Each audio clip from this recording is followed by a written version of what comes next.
So the Orlando Magic has selected Tristan da Silva out of Colorado. 6'8" wing player, good handles, older kid. You know, he's very versatile. He's a great shooter. He knows how to put the ball in the bucket.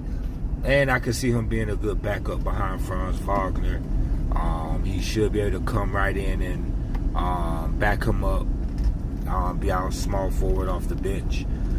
He's a kind of kid that kind of reminds me of a lot of things that Franz do. He likes to cut. He's a great cutter to the basket. He has a good knack for the game.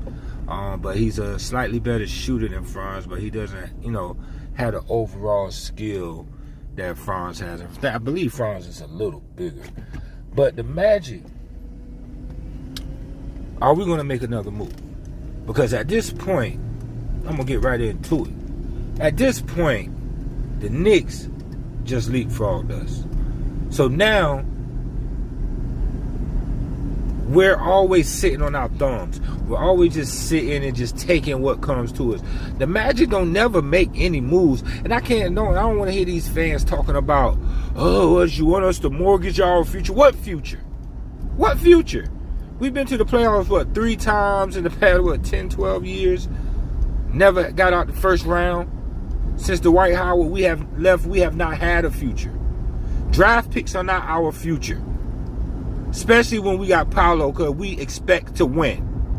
So these draft picks are worthless for us. Why do we consistently keep our draft picks and continually drafting young guys, and continuously trying to develop? Who have we developed?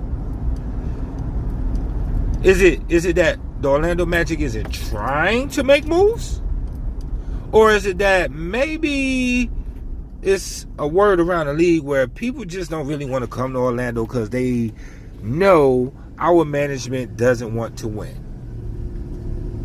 Because a little birdie in my ear tells me option 2. The Magic management doesn't want to make the sacrifices necessary to win championships. The word around the basketball world is that, hey, it's just a team. They have an organization. They're happy having an organization. They're not really trying hard to be a winner. Now we got Paolo.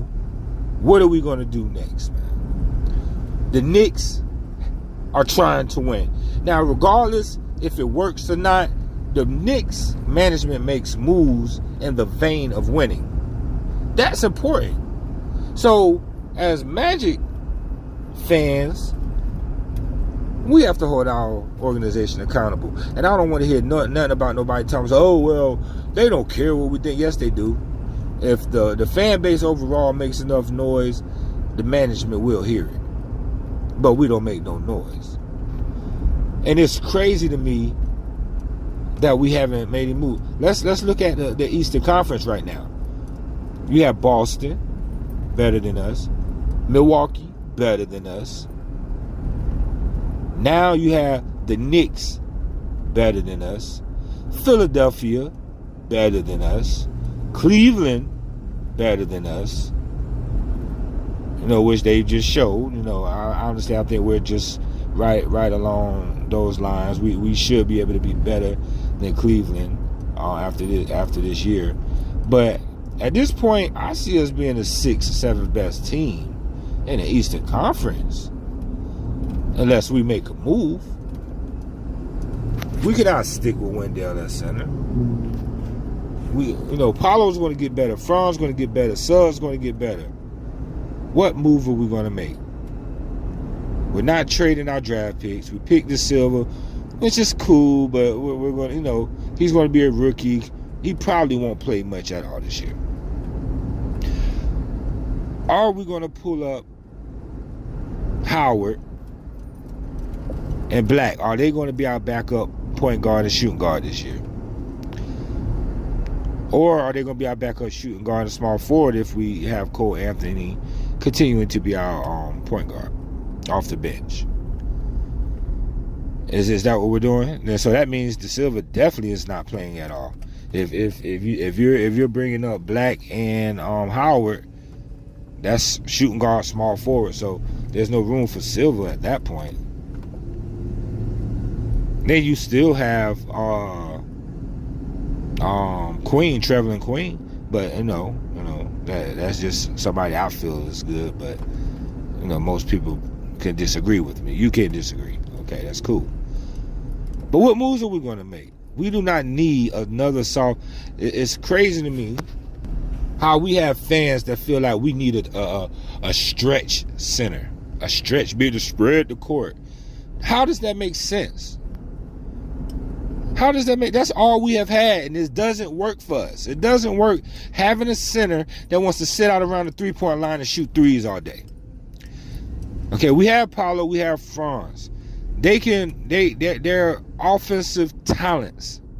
We need someone who's going to be long, athletic, going to be able to catch lobs, rebound, go for the I think Yves Missi would have been great for us.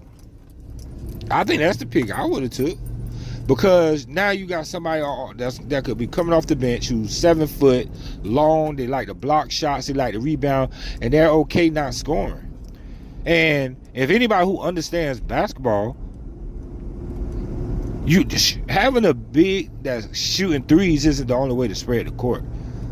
Because if I have a center that doesn't shoot threes, and I have a Franz or Paulo that's trying to drive, and my center's man is sagging off of him to clog the paint, now you can throw ollies. Now you can throw backdoor fees, and now you're in that dunker position, that dunker slot.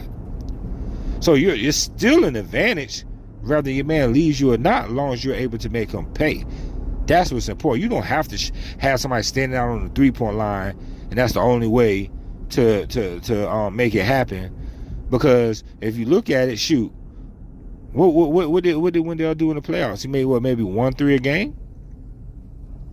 Okay. I'd rather have a guy who gets me a couple blocks a game and 10 rebounds a game than have somebody who's undersized at center getting dominated on a defensive end, and then he's only giving you 1, maybe 2 threes a game.